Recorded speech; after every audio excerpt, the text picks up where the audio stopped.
Today's Lunch with Hailey. Today we're going to talk about blogging success for staffing and recruiting firms. And we're going to share some of the knowledge that we've gathered over the last, 7 or 8 years of managing blogs and social media efforts for our clients. Today we currently help well over 200 staffing and recruiting firms all across the country with their blogging efforts. We've learned some great lessons over that time. We collect data on everything, so we have some really interesting data and information to base decisions and recommendations on, and we're going to share some of that info with you today. I encourage you throughout the presentation, feel free to ask us questions. You can do that in 2 places. Over in the right-hand bar, there's a questions box. Please just go ahead and make sure that you ask any questions there, and we'll try to answer a few throughout the presentation, and we'll leave a Q&A period at the end. Another way to ask questions is right on Twitter with the hashtag #LunchWithHailey. We have a full team of social media experts here, and they're going to be on Twitter throughout the presentation and after, answering any questions you have, tweeting tips and best practices, and engaging with you. So if you're so inclined, please join the conversation on Twitter. All right, with that said, let's jump in because we have a lot to cover today as usual. We're going to talk a little bit about what a blog is and why you should care. We'll look at ways that you can use blogging to attract clients, to attract candidates, and specifically those people in hard-to-fill areas. We'll look at the importance of blogging and content marketing in terms of search engine rankings and what a big impact that can have on your search presence. We'll look at building deeper relationships with both your clients and candidates. We'll talk about how to use blogging to really kickstart and accelerate your social media efforts and how you can use your blog as the hub of your entire online social efforts. We'll look at and introduce you to some paid promotion that you can do. Specifically, we'll focus on Facebook and how you can use Facebook to get your content in front of more and more people. We'll give you 7 key steps to get you started. So if you're not blogging right now, we'll have 7 keys to get you up and running as quickly as possible. And finally, we'll wrap things up with some very specific case studies from staffing and recruiting firms that have been blogging just started recently, and then we have a few that have been blogging for 5, 6, 7 years. So you can see the short-term and long-term impact of blogging efforts. So to kick things off, what is a blog? If you're on this call, you probably have a good understanding of what a blog is. Really, it's just a website or a part of a website that someone, some individual, some team updates frequently with relevant new information. It could be news, it could be commentary, it could be updates. We see some staffing firms use blogs to promote some of their jobs. But really, it's a section of your site that gets updated on a very frequent basis. So why should you care about blogging? Hopefully you're all on this call because you do care about blogging. You understand the importance of it. But let's dig into some specifics here and outline why a blog makes sense, so much sense from a business and recruiting standpoint. And ran across some really interesting statistics. The HubSpot did a survey, and they benchmarked companies that engage in online marketing versus companies that don't. What they found was that companies that are blogging and companies that add additional content to their website. So they go from that traditional, what I call a brochureware website, where they just talk about the company. Maybe they have a page about history, they have a page about services, they have a page dedicated to job seekers, and they have a contact us page. So maybe they only have 4 or 5 pages on their site, a brochureware website. They compared those type of sites against sites that were rich in content, sites that had between 50 and 100 pages. And what they found was that the sites that were rich in content got 48% more traffic than just the brochureware sites. So how do you get past that brochureware? Well, a blog is probably one of the easiest ways to do that. In no time, by adding a blog to your site, you can get to that 50 to 100-page mark. Every new post that you're adding to the site creates a new page on your site. Every post that's assigned to a new category creates another page on your site. So in no time, after a few months, you can get to that threshold and begin driving more traffic. And we have seen this firsthand. We see that our clients that continually add this content gradually build more and more traffic to their site, and it begins to snowball. The study went a little bit further, and they said, okay, some companies blog, maybe they only do it once every few months. Some companies are extremely active. Does frequency matter? Does frequency of blog posts matter? And what they found was yes. They looked at companies that were really, really aggressive, people that are posting 15 blogs per month, and they got 5 times more traffic than those that don't blog at all. And you might be thinking to yourself, 15 blogs per month, how in the world can anybody do that? And I'm going to tell you it's not easy. It is a challenge. It is a dedicated effort. And not too many companies out there are blogging 15 times a month. Again, that's every 2 days putting up a piece of content. Are you really going to have enough to talk about? But don't let that scare you off. You don't have to blog 15 times a month. And there's research behind it, too, that shows that you don't have to do that. The HubSpot found that companies that blog even just once or twice a month, they're generating 70% more leads than those that don't blog at all. So the takeaway here is, even if you don't have time to put up 15 posts per month, you don't have the budget to put up 15 posts a month, get active in some capacity, because it has a very meaningful impact on leads, on prospects, on customers, on sales. There's huge, huge value in adding content to your site, being seen as a thought leader, in generating more inbound traffic. Most of our clients aren't blogging 15 times a month. We have some that are, and they're doing very well, but the majority of our clients are blogging between 4 and 8 times a month. So roughly 1 to 2 times per week. And they found it to be very effective. Why else should you care about blogging? Well, Innovero, who does some just outstanding research for the industry, found that the most common source of information that your customers, your applicants are using to evaluate your service against your competitors is by looking at your website.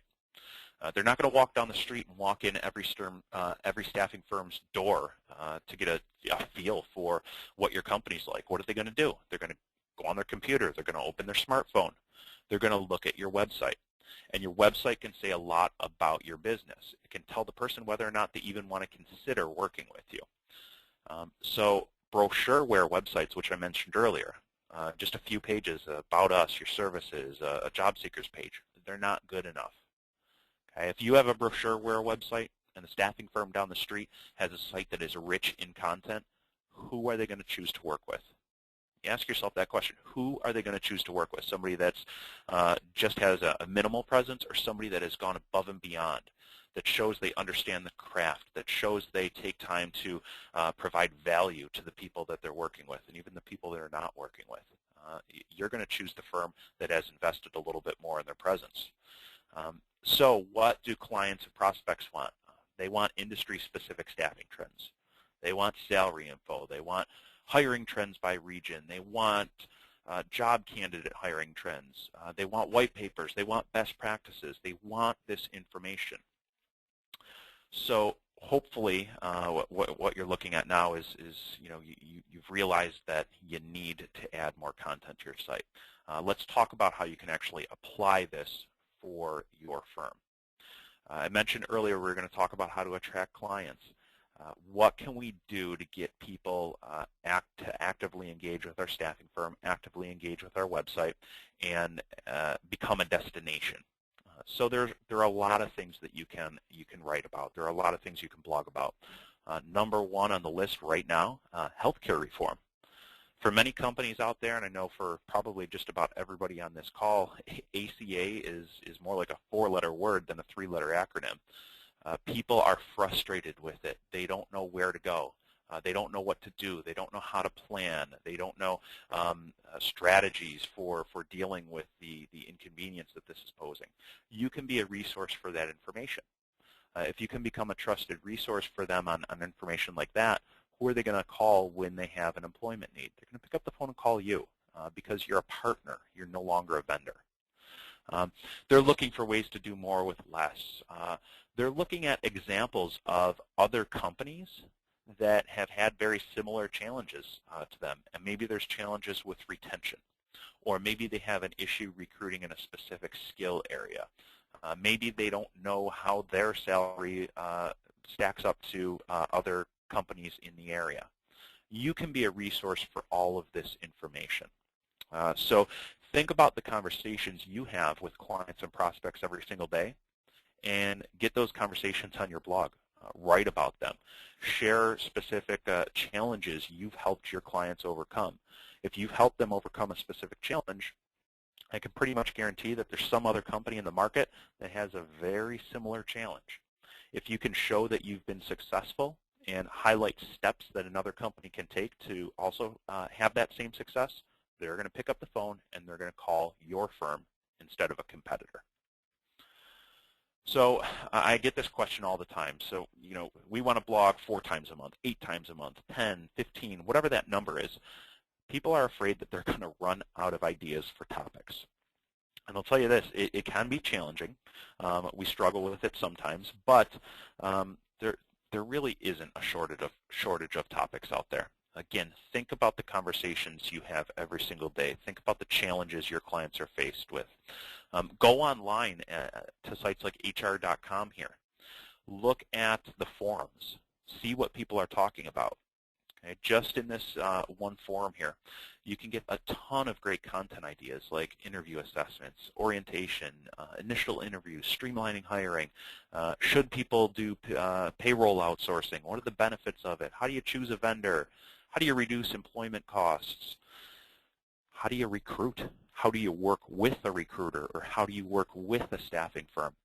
So there's really no shortage of topics if you just take a few minutes to look and brainstorm. Again, hr.com is a great resource. These are people that you're trying to reach, and these are questions that they are asking to other HR professionals. These are their headaches. If you can solve their headache, they're going to work with you. You can also use blogging to attract candidates. And one of the biggest challenges I hear right now is that we're going through a candidate shortage. You're all dealing with it, some more than others, but there is a distinct candidate shortage. So what are you going to do to position yourself as an employer of choice? Are you going to sit back and hope that people come to you, or are you going to provide really valuable, useful information that candidates can use throughout their career, that candidates can use to better themselves, that candidates can use to land their next great job? They're going to work with somebody that, again, is a partner, not just a vendor or not just the same old employment agency. So what can you do to get yourself in that position? What can you do to be an employer of choice? Well, you can look at sharing salary information. Salary information, I think, is one of the greatest pieces of content because it's relevant for both employees and employers. Everybody wants to know if they're being paid what they're worth and if their salary and compensation package really stacks up. For candidates, you could look at interview questions and how to answer them. And this benefits you in 2 ways. It gets more candidates in the door that might have specific questions on how to answer questions they're asked in interviews. But it also helps prepare your candidates. So it increases the likelihood that they're going to do well in their interview and get the job offer. So there's benefit on both sides there. You can look at some industry-specific content. So if you recruit or place people in a specific skill set area, if you're a specialist, produce content around that industry. Again, success stories, just like on the employer side, success stories on the candidate side can be very beneficial. Go out and interview candidates that you've placed that have been successful. Look back at candidates you placed 3 or 4 years ago. Reconnect with them. See what they're up to now. Write a little case study about it. Share their successes. People love to see their name in lights, and employees want to work with a firm that cares about their staff, that takes the time to make sure that they're successful in their career. This is a great way to showcase that. Another piece of content that I absolutely love, and I wish more staffing firms would do it, is Employee of the Week or Employee of the Month awards. Again, it shows that you care about your staff. It shows that you reward hard work. and it's great content that can go viral on social media. So I encourage everybody on this call, if you have a blog right now, start doing an Employee of the Month. Promote that. You could look at referral contests. So there's just a ton of great information that you can put out there to help attract candidates, to help get more of those candidates that are in hard to recruit skill areas to actually come to your website. So, I've talked a lot about data and salary data, and I get the question all the time, well, that's great. I'd love to include this information. Where do I get it? I'm going to tell you it's free. It's out there. There are government agencies that put this together. There are other sources of this information. So some of my favorites are the U.S. Bureau of Labor Statistics. I pulled this just 2 or 3 days ago, and it was updated at the beginning of this month for the Buffalo, New York market. There's some great information over here. Just looking at this one chart, there's 4 or 5 different blog posts that I could write. We could do an economic summary. We could highlight unemployment and how that affects recruiting efforts. We could look at general salary information, regional wage data, industry-specific data. There's just so much here that can position you as a thought leader. Some other sources of information, Indeed. Great research here. Indeed, if you go to indeed.com/salary, you can look up individual positions in specific markets. It will give you a range of salaries for that position title. It will give you, in many cases, 10 or 12 other positions that are similar and salary ranges in each of those areas. This is great information for your clients. It's great information for your candidates. It's great information for your blog. And again, this data is out there. It's available to you. There's no cost to gather this. What I encourage you to do is just leverage it. So do a salary survey. Get general salary information, regional, occupational. You could dig down into specific skill areas. Just great information to share. Another source of generating topic ideas and a website that I use every week is called BuzzSumo, BuzzSumo.com. And what I really love about this is, one, there's a freeware version of this, and there's a paid version too. But even with the free version, you can type in a specific keyword or topic. And what they're going to do is pull up a list of articles out there that include that keyword, which is great. So you can use this as a brainstorming tool. But even more importantly, they pull in statistics about how often that piece of content was shared on social media sites. So why is this important? Well, this will give you an idea for what topics are most popular in that area. It'll give you an idea of how to maybe structure your headlines to make them more impactful. So use this information when planning out content. Think about what topics you might want to write about. Pop them into BuzzSumo and see what other content and articles are out there. See what's most popular. It might get you to think in a little different way or present that topic in a little different fashion. What you don't want to do is just plagiarize and copy titles or copy articles. But again, it's a great research tool to help you in your content planning. All right. So we talked a little bit about the value of blogs, why you'd want a blog. We talked a little bit about how to attract clients and candidates. Now we're going to get into search engine optimization. And I'm not going to get too technical here, but we will dig a little bit into this and explain how important adding content to your site is to search engine optimization. And when we think about SEO, really we're thinking about whether or not somebody is going to click on your website or a competitor. So we want to make sure that we're visible in search results. We want to make sure that we rank for not just 1 or 2 terms, but hundreds of different terms because everybody searches a little bit differently. And we want to make sure that people find your website. So why is blogging important to that? Well, Google, a few years back, pretty dramatically changed the way that they index and show search results. So they changed their algorithm, and what they said is, you know what, we want websites out there that are continually updating. They're adding fresh and relevant content because we know that our search results are best when they're fresh and when they're relevant. They're displaying fresh content more frequently, and they keep tweaking this. They keep modifying their algorithms and placing more and more importance on content that is new, content that's fresh, content that people are engaging with. So before we move on, I just kind of want to take a little leap back at what SEO used to look like. So back in circa 2008, 2009, search engine optimization was pretty straightforward. It was all about keywords. You wanted to mix keywords in your metadata, into your content, into your URL, and build some inbound links, and voila, you were at the top of search results.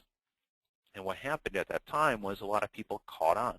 And they said, okay, if we just keyword stuff our content, we just mix in keywords, we're going to rank well. And it worked for a little bit of time. Okay, they stuffed keywords into pages on their brochureware websites, and they ranked well.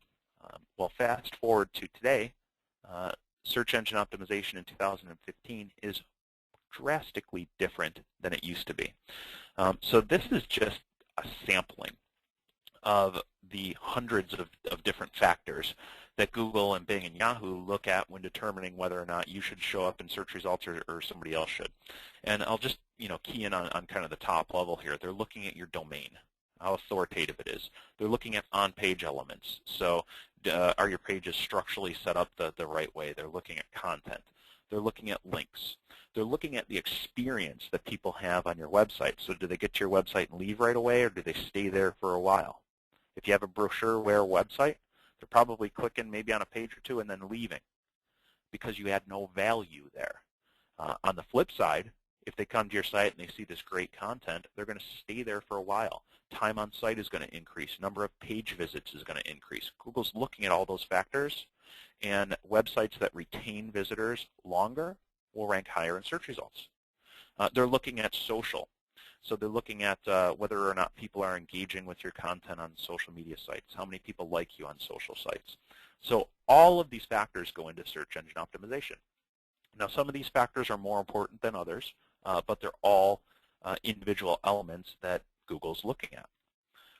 So how do we decide where we want to focus our attention when we think about search engine optimization and when we think about blogging? Well, another great website out there called Moz, SEO Moz, M-O-Z, did some research, and they provide some great tools to SEO professionals, and they do a ton of research in the industry, really, really experts in the area. And what they found was that there were really kind of 50 key factors that Google, Bing, and Yahoo were looking at when determining in local search who should show up and who shouldn't. So we're not going to spend time going through each one of these 50. But I will say that when I was looking at this, it was really great to see that well over half of these can be impacted through blogging on your website. So the important takeaway here is yeah, it'd be great if you could do all 50, but if you can do many of these on your blog, you'll have an amazing, amazing result in terms of search engine optimization. So we're going to now kind of walk through the anatomy of a blog post, and I'll show you key elements on a blog, and I'll show you the impact that each of those elements can have in SEO, and we'll tie back each of those top 50 results that Moz found. So we're going to look at page titles, URLs, blog titles, the content on the page. We'll talk about links, tags, and wrap things up with talking about social sharing. And what you're going to get from this is just kind of a game plan for when you are blogging, what things you should pay attention to have a bigger impact on your search results. So first and foremost, page title. Page title is what shows up at the top of your blog post, at the top of your internet browser. It's also what shows up in search results. Okay, so page titles tell Google and other search engines what this particular page on your website is about. Each of your blog posts should have a unique page title. If you're using WordPress or a similar blogging platform, you can control the page titles. You can tell Google what to display.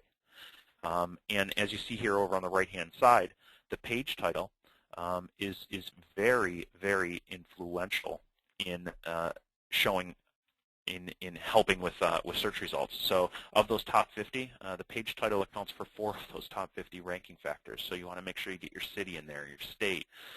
You want to make sure that you have location keywords in there. So there's a big page title plays a big role in whether or not your blog post and your website will show up in search. Another very important element that is controlled through blogging is the URL, your website address. So you have your root domain, and in this case, in this example, the root domain is ihcrecruiting.com. But then after that, with a blog, you can control, in many cases, the URL.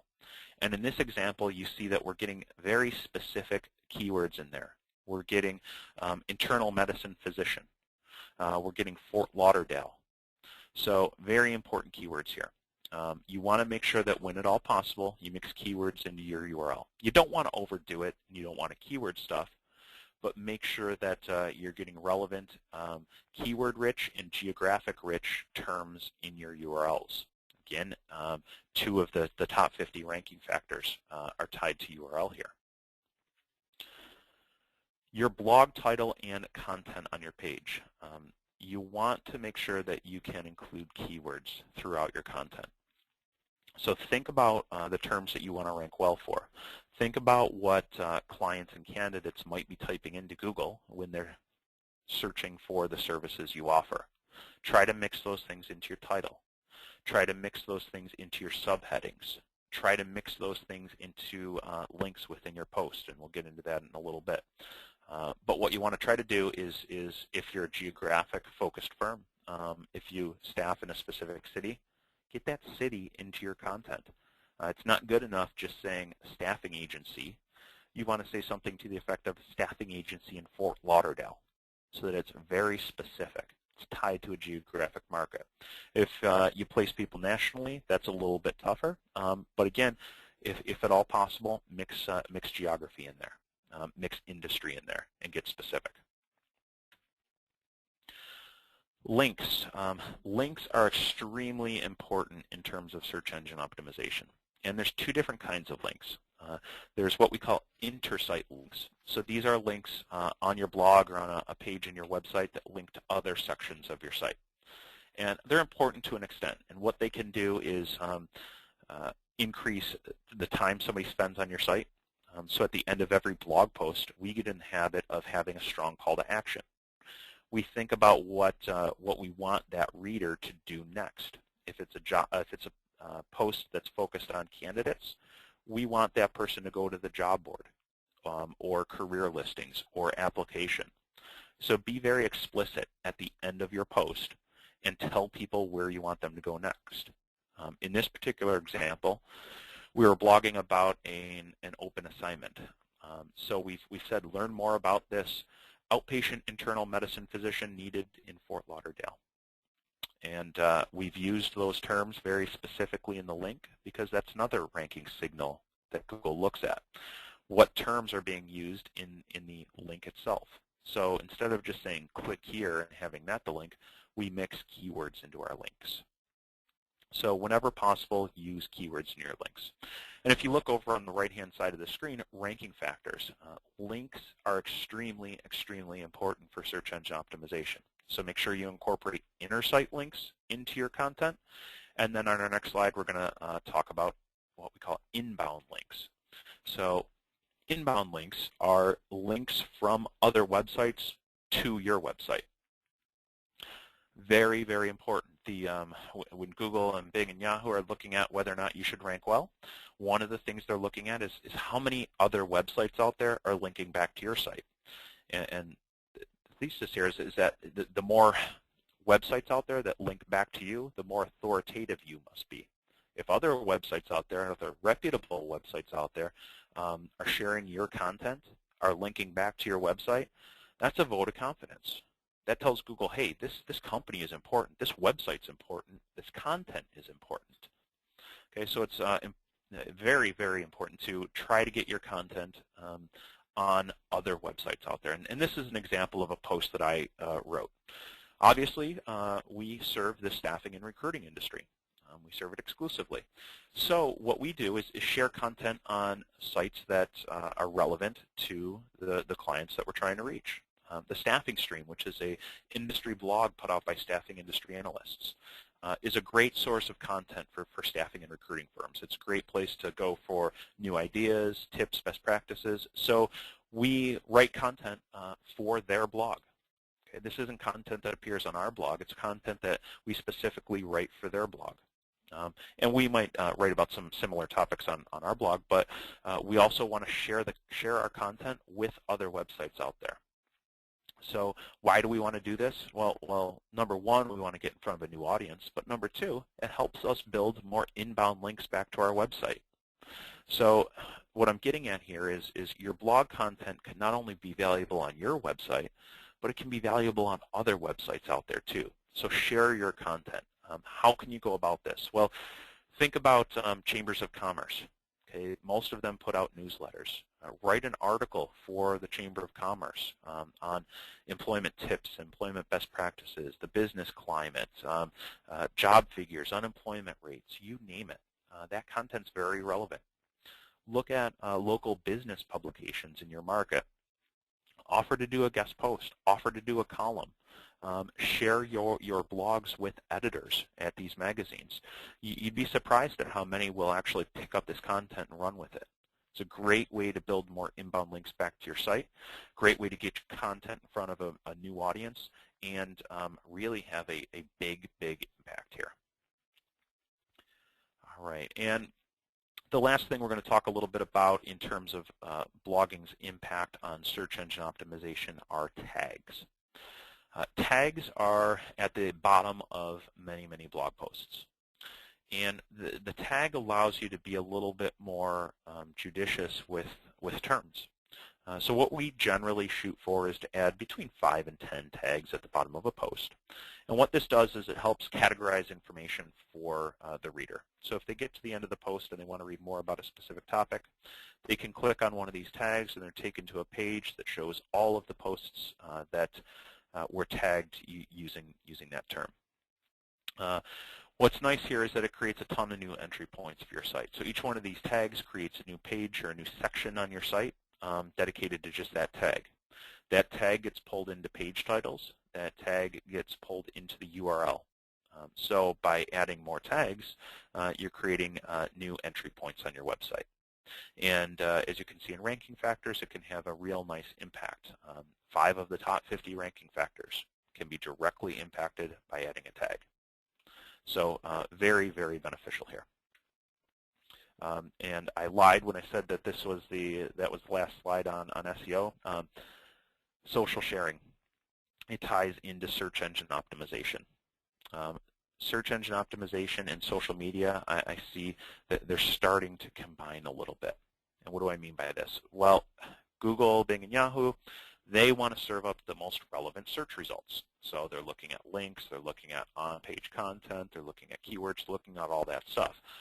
But a growing factor in terms of relevance is how many people are out there sharing your content. How many people are retweeting an article that you wrote? How many people are +1ing it? How many people are sharing it in Google? The more people that you get to engage with your content, the more reputable you'll be seen as in the eyes of the search engines. So where do you start? Well, number one, you start by generating good content. But number two, get your internal staff to begin sharing content from your blog. Get your team to get active in sharing content on Facebook, sharing it in LinkedIn groups, +1ing content.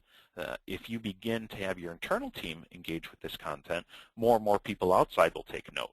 And an article that has, like this, that has 56 shares on LinkedIn, 20 on Google+, 16 on Twitter, 12 on Facebook, you're more likely to not only get more people to share it, but more people to click on it. Because people are going to look at this and they're going to say, boy, if 100 people found this piece of content to be beneficial, I bet there's some good takeaway here. So you're going to get more engagement on that content. So sharing socially is extremely important. Again, it starts in your office and spreads from there.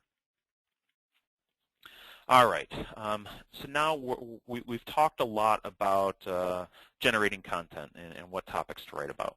We talked about the value of search engine optimization. So at this point, if you're doing those things, you're going to attract a lot of the right people. So what next?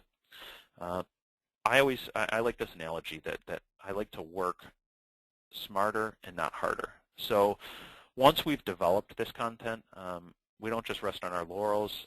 The hard part's done, yes, but we're going to use some other tools to drive more people to the site. It doesn't take much effort to do this. We can reuse our content in email newsletters. So it's not only up on the blog, but we're going to push this out through an email newsletter. I mentioned this earlier. We can share our content with newspapers and trade associations.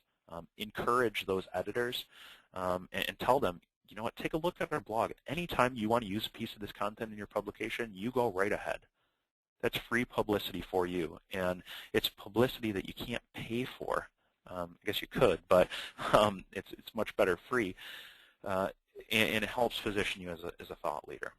Use LinkedIn groups. There's a LinkedIn group for just about everything out there. Use them.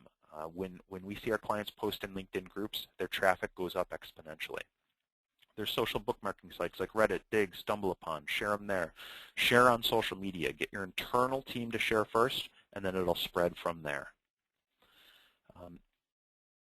Blogging can really help you strengthen your brand.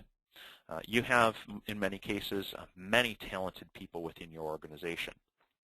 Some work on the front lines, and some work behind the scenes. But if you can get those people that work behind the scenes too to share their knowledge, that can go a long way in strengthening your overall company brand. And this example that I pulled is an example from our blog. And as you can see here, we have the first 4 posts on our blog were written by 4 different people from our company. If you go down through our blog, you'll see that we have 30 to 35 different people in our organization that are sharing content. They're all coming from a different point of view. They all have specialty areas in different, all have specialty skills in different areas. So what I'm getting at is everyone in your company can add value to your blog. So you know, share innovative ideas, encourage everybody in your company to participate, add some personality, add photos, add humor. Everyone should be contributing. Social media can also help you accelerate your blogging can help you accelerate your social media efforts. So what we like to do is look at your blog as the hub of your social and online marketing efforts. It's going to hold all your content. But we're not just going to wait for people to come get it. We're going to share it on Twitter. We're going to, if it's a video, post it on YouTube and our blog. We're going to send it out through Facebook, LinkedIn groups. So think of your blog as the hub, but then use other channels like social media to get your message out in front of as many people as possible. And before I go on, one of the nice things, too, about a blog is that many of them have something called an RSS feed. And what that does is it helps you easily push your content out to social media outlets. So in many cases, we can automate a lot of this social effort. So once a post goes up on your WordPress blog, we can push it out to your Twitter account. We can push this out to Facebook.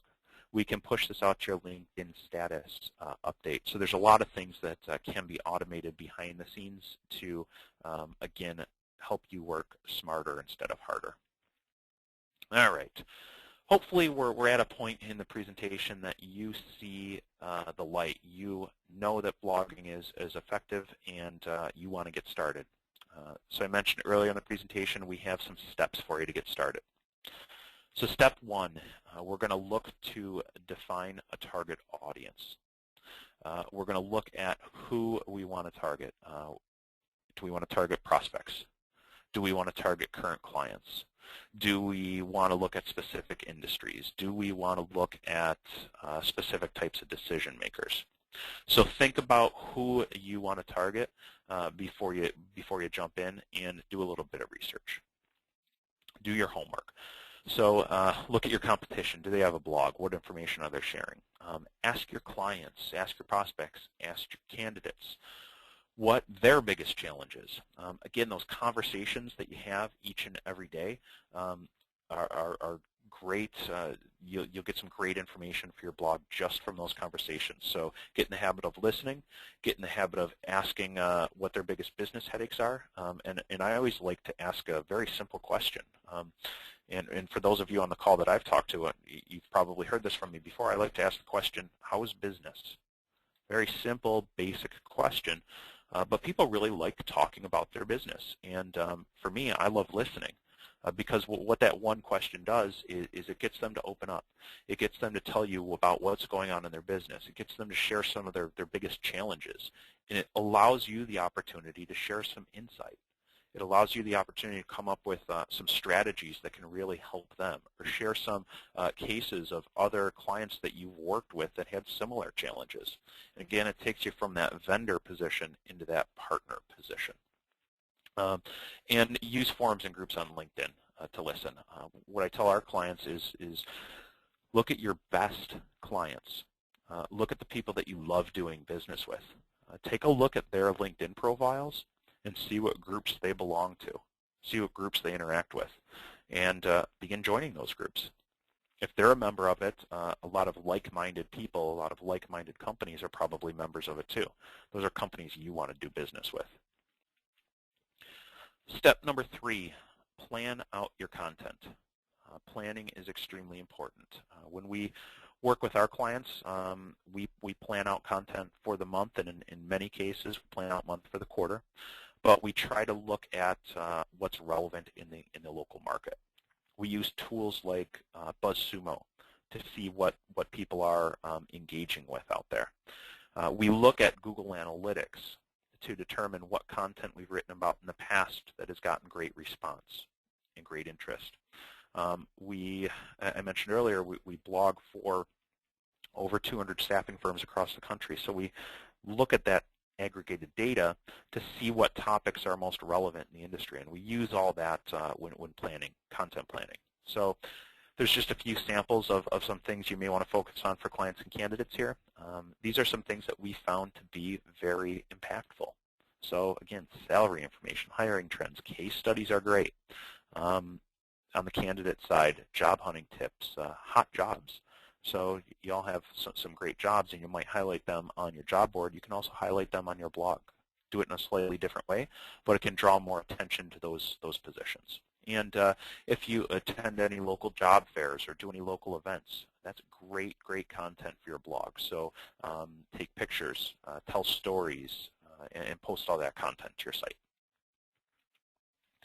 All right, step 4, planning out your calendar. And it goes hand in hand with planning out your content, but set a goal.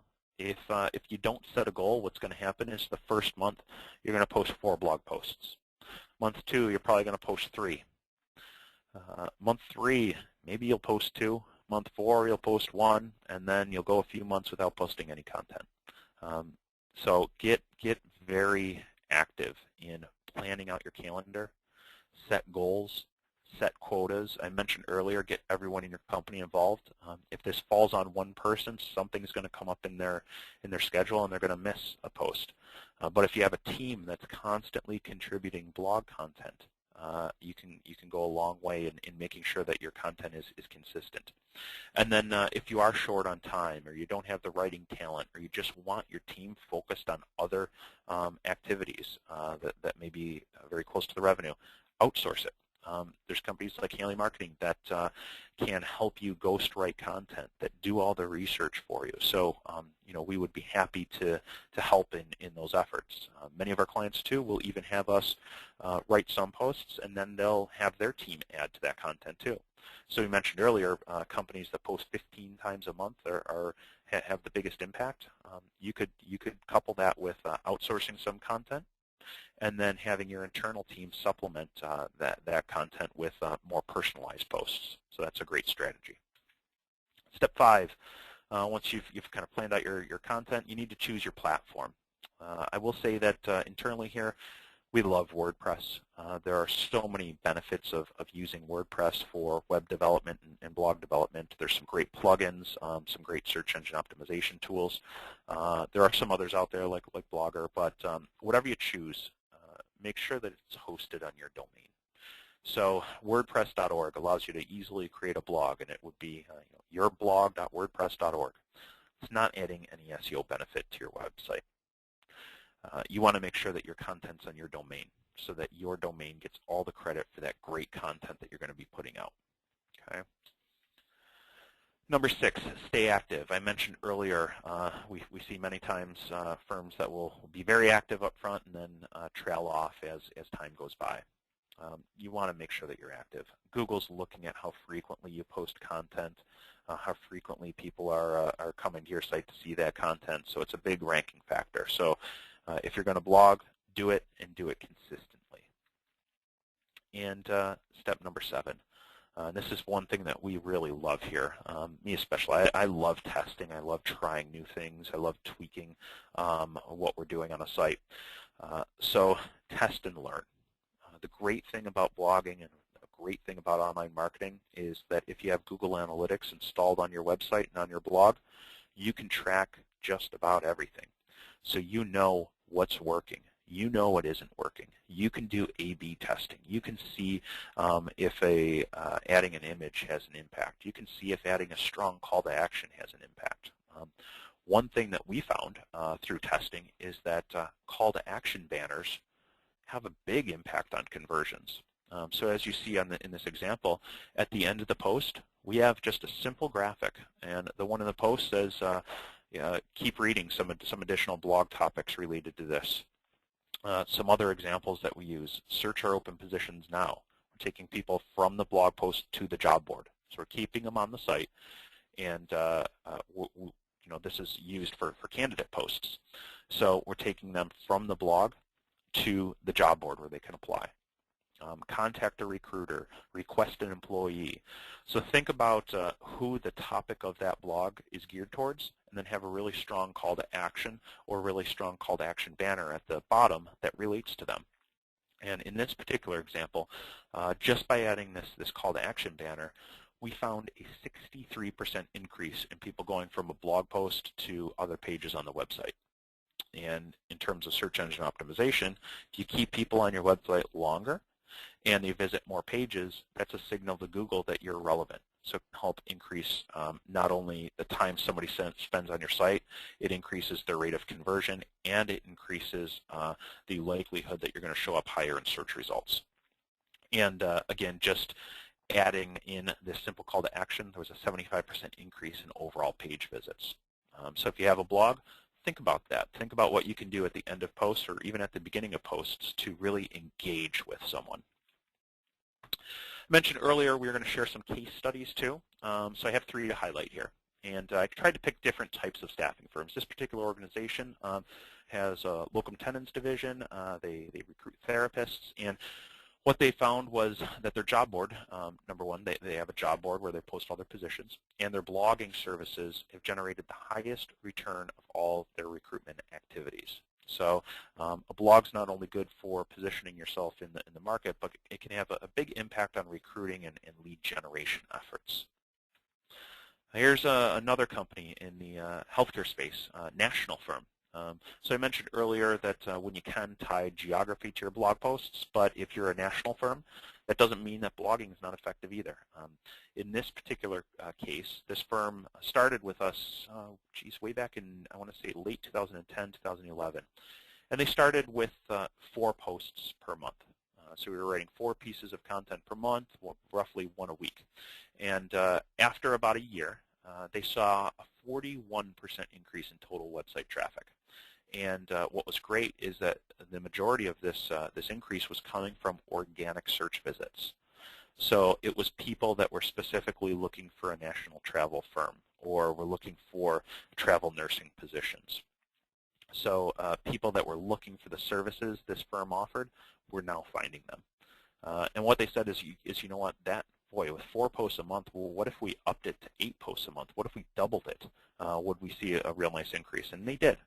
By adding more content to their blog and adding it more frequently, so roughly 2 posts per week, they then saw a 127% increase in total website visits and almost 160% increase in search engine traffic. So some pretty great results just from blogging. Another example, in our last example here, a commercial staffing and recruiting firm. This is a firm in Virginia. They have, I want to say, about 5 or 6 different offices in Virginia. And one of our first blogging clients, they started with us way back in 2008. So we've been blogging for them for a long time now, 7, 8 years. And their search traffic growth doesn't stop. As you can see here, again, we've been blogging for, 7, 8 years, and we're up almost 400% in search engine traffic. It just keeps growing exponentially, and it's not stopping. They're to a point where they're getting 18,000 people coming to their site each quarter just from search engines. These are people that are looking for staffing agencies in the city that they staff for, people that are looking for employment agencies, people that are looking for recruiters. So they're all very relevant terms that people are using when they're in the buying decision process. So very, very important to add content and make sure that you're seen in search results. With that said, I'm going to open it up now to questions. We have some time to end the presentation with questions. I encourage you, it's in the right-hand bar of your screen. There's a question panel. Be sure to ask those questions, and I'm going to wait a little minute while those are coming in. Did want to tell you about a great blog deal that we have going on right now. So if you're on this call and you're not currently blogging, we can help with that. We do offer blogging services where we go through and do custom content plans. We put posts together. We search optimize every post. And with the special that we're running right now through midway through February, we're adding those free call to action banners. So at the end of posts, we're adding graphics to encourage engagement. We'll go through and update your Facebook, Twitter, and LinkedIn pages with new graphics. We'll feed content from your blog to social outlets to help automate some of that social engagement. And then we'll also look at setting up some free goals and tracking in Google Analytics. So we'll know exactly what's happening with people that are coming to your site, people that are engaging with the content. And we can think about how we want to get those people to convert. Okay, we want them to contact a recruiter or pick up the phone and call you or apply for a job. So we can set up some great goals within analytics, and you can have some real-time data to act on. And that special is running through mid-February. And before we jump into questions, one last housekeeping item. I really encourage everybody on this call to join us tomorrow. We're doing something new. And this is something we've talked about for a while and are finally going to do it. But what we're doing is going through and doing product demos. Typically, Lunch with Hailey is about an hour long. These are going to be short product demos, so it won't take too much time, maybe 15 minutes to a half an hour. And we have a few coming up. We have a Blogging and Social Pro webinar where we'll go through and demo our Social Pro service. And really this gets into managing your social accounts and driving engagement, helping you increase likes, helping you have a bigger impact on social, and that goes a long way in helping recruit, helping with lead generation, and helping with search engine optimization. And then on February 13th, we are going to be introducing a new service called Reputation Management. And really this is focused around helping staffing companies generate reviews and become an employer of choice. So I know a lot of you out there maybe deal with bad reviews that people have left on Yelp or Facebook or Google. This can have a big impact on search results and a big impact on people's impression of you. So we're going to walk you through a product that will help you eliminate bad reviews, help make sure that people don't leave bad reviews for you in the future, and also show how you can increase the likelihood that somebody's going to leave a positive review on Google and Yelp and Facebook. So it's a great little tool to help make sure that you have a really strong presence out there. All right, so with that said, let's hop back and we'll answer some questions, and there's been some wonderful questions coming in. Question came in, Lori, if our site was done by Hailey Marketing, do we have the opportunity to add a WordPress blog, or is a website upgrade needed? And the answer to that question is it depends. It depends on how old your site is right now. We at Hailey, we develop the majority of our websites on WordPress now. So if your website is developed on WordPress, there is the capability to add that blog. If your website isn't developed on WordPress, there's still the opportunity to add a blog. Really, blogging isn't dependent on what platform your site is built on. If it is built on WordPress, it can be a little bit easier, but even if it's not, don't let that scare you away. We have a lot of clients that have older websites and we've created blogs for. We have clients that have newer websites we've created blogs for, so we can incorporate that in just about any site. Another question came in. Do you think you lose value if your blog is largely general? For example, if it's mixed postings for employers or clients and there's some content for candidates and other audiences. And my answer there is no, I don't think it does lose value. You can structure your blog in a way using categories so that if an employer comes to the blog and they want to see only employer-focused content, they can click on a category and see all that. And likewise with job seekers. The other thing that I found is that oftentimes the content that you write for candidates, maybe it's helping them advance in their career or maybe make the transition from to management or something like that. Oftentimes it's applicable to clients too. So yeah, I think there's value in that. And most of our clients that we blog for, we are doing a mix of content for employers and candidates. So we don't typically limit one audience or the other. But again, that ties to your business goals. If you're having a challenge right now with recruiting, maybe you want to do a heavier focus on candidate posts. If you're looking to generate leads, maybe you have a stronger focus on employer posts. But really, it depends on your goals and your audience. Another question came in. In a small company, who is the best person or people to designate working on the blog and social media? Great question. I get this a lot. A lot of people that we talk to will say, you know what, oh, well, I've assigned Susie to be our social media and blogging expert because she's the youngest in the office. And I always say, well, that's a little bit of age discrimination, but what you don't want to do is choose somebody just because they're the youngest one in the office or because they get it. Because oftentimes they might understand the platform. Okay, they might understand the technology. They might understand social media for personal use.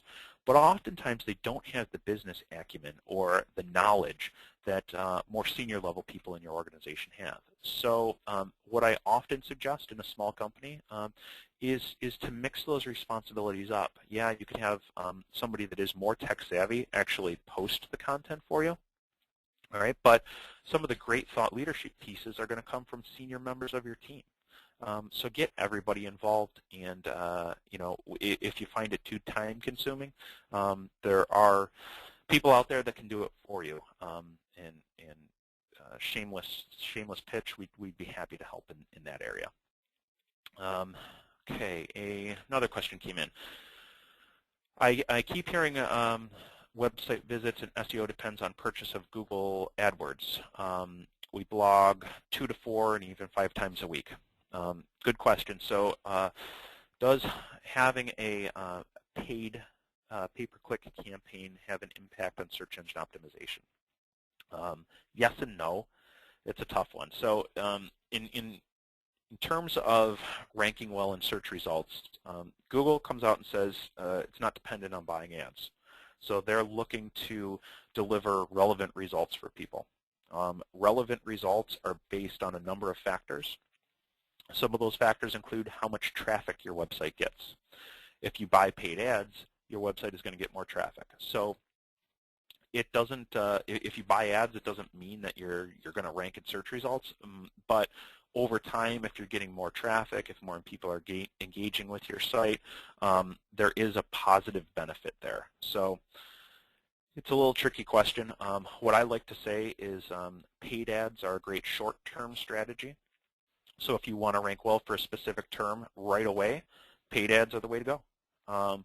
But longer-term strategy is that blogging and that content strategy, because once you turn off your ad campaign, that traffic stops. So I oftentimes like to couple the two. We even will use paid promotion of blog posts on Facebook. So let's say you write a great article on human resource management or something else. You can, through Facebook's targeting, have that promote that content to only people that are HR professionals in Milwaukee or wherever your target audience is. So I think paid and search kind of can go hand in hand, and there's good business reason for both. Let's see, another person asked, do you have a program where if I wanted to generate content, you would do all the posting and sharing to your various outlets? We don't have anybody that we're doing that for right now. I think the value in our blogging service is really coming up with the content.